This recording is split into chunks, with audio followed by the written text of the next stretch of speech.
चंद्रावत. देवधर असा बराच वेळ पडून राहिला. त्याचा फोन त्याने फेकल्यामुळे बंद झाला होता. तो सकाळपर्यंत तसाच पडून राहिला. त्याची अवस्था आता खराब होत होती. सारखे भास होत होते. त्याला विसावा हवा होता, शांतता हवी होती, जवळच्या माणसासोबत सहवास हवा होता.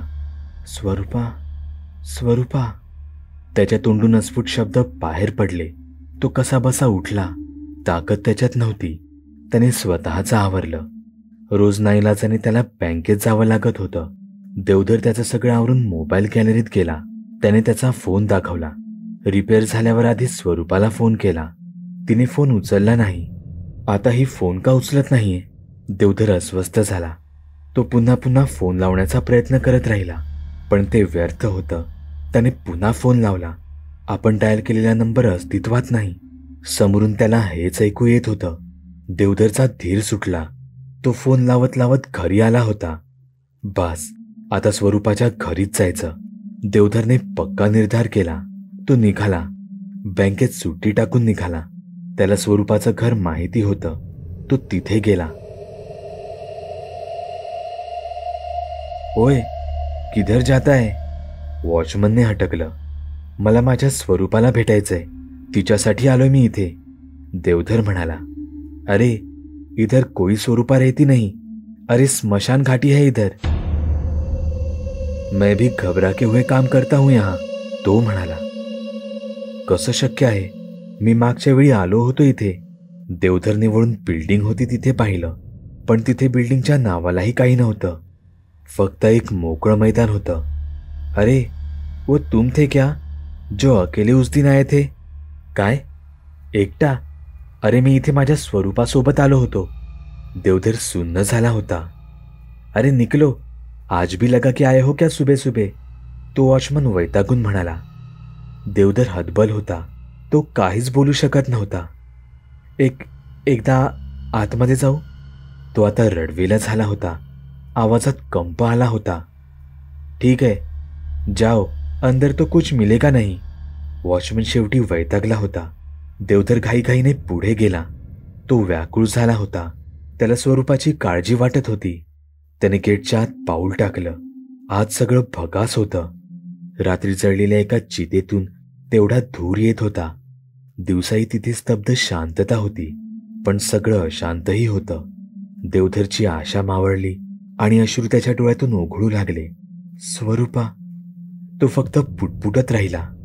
तो बाहेर पडला. गाडी घेऊन निघाला. ओ काका, ती आली तर मला सांगाल? देवधर म्हणाला. अरे कोण वो? दिमाग का दही बना के रखा है? वॉचमनने देवधरला उडवूनच लावलं. देवधर शांतपणे चालत त्याच्या बाईक जवळ गेला. तो थेट घरी जाणार होता. तो घरी जायला निघाला. बाईकवर बसला आणि ती सुरू करायला लागला. तो स्वतःच्याच विचारात होता. स्वरूपाचं घर हे शहराच्या एका टोकाला होतं. होय, घरच. कारण देवधर अजूनही त्याला खरंच समजत होता. तो सुसाट निघाला. विचार त्याचं डोकं गुरफटून टाकत होते. त्याला आजूबाजूला काय चाललंय यात जराही रस नव्हता. त्याला कोणत्याही परिस्थितीत स्वरूपाला भेटायचं होतं. वाऱ्याच्या वेगाने त्याची गाडी पळत होती. बाकीच्या गाड्यांना वेगाने मागे टाकत तो निघाला. त्याचे डोळे साश्रू होते. एका जागी तो फरफटत गेला आणि बाईक खालीच पडली. तोही पडला. रस्ता रहदारीचा होता. त्याचा अपघात झाला. जास्त काही लागलं नाही, फक्त बऱ्यापैकी खरचटलं होतं. आजूबाजूचे लोक त्याला सावरायला आले, परंतु तो कुणालाच पुढे येऊ देईना. मी ठीक आहे, गरज नाही मला कोणाची. माझी स्वरूपा. तो सतत बरळत होता. जमलेल्या लोकांनी त्याला वेड समजून त्याकडे दुर्लक्ष केलं आणि बघ्यांची गर्दी निघून गेली. देवधर उठला. त्याच्या हाताला जबरदस्त खरचटलं होतं. डोक्याला मार लागला होता. कपडे थोडे फाटले होते आणि मळले होते. तो त्याच अवस्थेत स्वतःच्या घरी पोहोचला. घराचं दार उघडं होतं. आपण दरवाजा लावला नव्हता, त्याने स्वतःलाच विचारलं. त्याला तेवढंही आठवत नव्हतं. दरवाजा फक्त लोटलेला होता. त्याने तो आत ढकलला. हॉलमध्ये आला आणि तो थबकला. तू. त्याच्या तोंडून शब्द बाहेर पडले. समोर स्वरूपा होती. शांतपणे हॉलमधील सोफ्यावर बसली होती. तू इथे? अगं किती शोधलं मी तुला. आणि तुझा फोन? देवधर तोफेसारखे बोल झाडत होता. कुठे होतास? आणि हे काय झालं? स्वरूपाने थंडपणे विचारलं. ती जाग्यावरची हल्लीही नाही. हा थंडपणा देवधरला अपेक्षित नव्हता. तिचा आताचा स्वरच मुळात वेगळा होता. जणू त्याला कोणती तरी गूढ किनार होती. अगं किती फोन केले मी तुला. आणि नंबर बदललास की काय? आणि तुझं घर? देवधर विचारत होता. स्वरूपा शांतपणे उठली आणि देवधरच्या खोलीत गेली. देवधर बघतच राहिला. स्वरूपा लगेचच बाहेर आली. तिच्या हातात प्रथमोपचार किट होतं. ती देवधर जवळ आली. तिने त्यास थंडपणाने ते किट उघडलं. त्यातलं औषध काढलं आणि देवधरच्या जखमांवर लावायला लागली. दोघेही काहीच बोलत नव्हते. ना त्यांच्या नजरेचा संवाद होत होता. स्वरूपा, काय झालंय तुला? अशी का वागतेस माझ्याशी? आतून तुटतोय ग मी. मला गरज आहे तुझी. देवधरने कोंडी फोडली. स्वरूपा मात्र निशब्दच होती. स्वरूपा, अगं मी बोलतोय तुझ्याशी काहीतरी.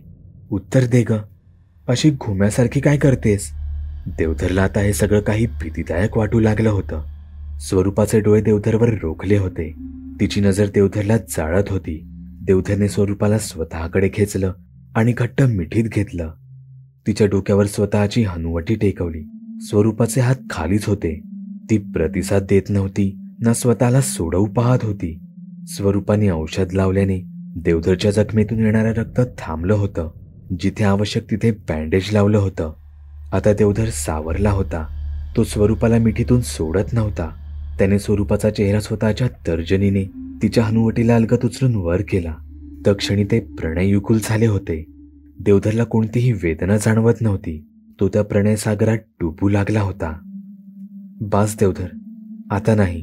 देवधरने स्वरूपाचा चेहरा त्याच्या हाती पकडला तेव्हा ती पहिल्यांदा शब्द बोलली. ती गुरफटली होती. देवधरने अलगद तिला स्वतःच्या हातातून मोकळं केलं. दोघेही हॉलच्या 2 कोपऱ्यांना गेले. देवधरच्या चेहऱ्यावर स्मितहास्य होतं. त्याला आधीच्या प्रश्नांची न दिली गेलेली उत्तरं गौण वाटली. हा परमोच्च क्षण त्याच्यासाठी सर्व काही होता. या प्रसंगी त्याला जरी मरण आलं असतं तर तेही त्याने हसत हसत स्वीकारलं असतं. स्वरूपा गोंधळली होती. ती काहीच बोलायला तयार नव्हती. ती काही न बोलता निघून गेली. देवधर खोलीत आला. आता दुपार टळून संध्याकाळ झाली होती. त्याला ना तहान होती ना भूक होती. तो खोलीत आला. बेडवर बसला. फसलास. तोच अस्फुट परिचित आवाज पुन्हा आला आणि देवधरने खाडकन मानवर केली. त्याने संपूर्ण खोली न्याहाळली. खिडकीशी त्याला हालचाल जाणवली. खिडकी आतून बंद होती. एक आकार दृश्य होत होत तिथे प्रकट झाला. तो मानवी असलेला अमानवी आकार होता. कोण? देवधरने पुन्हा नेहमीचा प्रश्न घाबरतच विचारला. यावेळी तो आकार तिथेच उभा होता. तो प्रश्न विचारल्यावर विरला नव्हता. देवधर हिम्मत करून एक एक पाऊल पुढे टाकू लागला. खोलीत अंधारच होता. आता देवधरच्या शरीराला वेदना जाणवायला लागली होती. आई ग! त्याच्या तोंडून पावलागणिक शब्द बाहेर पडत होते. खोलीत तो उदास, भकास, निळसर लालवट प्रकाश पसरला होता. बाहेर चंद्र परावलंबित प्रकाश फेकत होता. कोण आहेस तू? आणि इथे काय काम आहे तुझं? देवधरने पुढे जात जात विचारलं. वेळ आलीये देवधर, तुला सगळं कळायलाच पाहिजे. तो परिचित आवाज म्हणाला. तू एक पाऊल पुढे टाकलंस. तोच आवाज म्हणाला. मला काहीच कळत नाहीये. नक्की काय सांगायचंय? आणि कोण आहेस तू? देवधर म्हणाला. ती आकृती तिथून हलली आणि बेडवर येऊन बसली. देवधरही तिथे गेला. बस. ती आकृती देवधरला आज्ञा देत म्हणाली. देवधर बेडवर यंत्रवत बसला. ठेव डोकं मांडीवर माझ्या. ती आकृती म्हणाली. देवधरचा जणू स्वतःवरचा ताबा काही काळाकरिता सुटला होता. तो त्या आकृतीला काहीही विरोध न करता ती जे सांगेल ते ऐकत होता. देवधरने गुपचूप त्या आकृतीच्या मांडीवर डोकं ठेवलं. देवधर, मी यश. ती आकृती म्हणाली. काय? तू तू इथे? देवधर चाचरत म्हणाला. होय, इथेच. गेल्यापासून इथेच आहे मी. ती आकृती म्हणाली. देवधर मित्राच्या आठवणीने रडायला लागला. हे बघ, रडू नकोस. प्रत्येक येणारा माणूस हे जातच. तो म्हणाला, मला आता तुला खूप महत्वाचं काहीतरी सांगायचं आहे. यश म्हणाला, बस यश, आता काही बोलू नकोस. मला तू नीट बघू दे. किती दिवस ताटकळत ठेवलंस. तू गेला नव्हतासच ना? मस्करी करत होतास ना? बोल ना रे. देवधर पोटतिडकीने विचारत होता. देवधरला अजून काय झालंय हेच कळत नव्हतं. त्याला यश जिवंतच वाटत होता. थांब, मी आईला फोन करतो. तू तू तू आहेस म्हणून तिला सुद्धा खूप आनंद होईल रे. देवधर यशला मिठी मारायला गेला, पण त्याचा हात यशपर्यंत पोहोचलाच नाही. कधी पोहोचणारही नव्हता.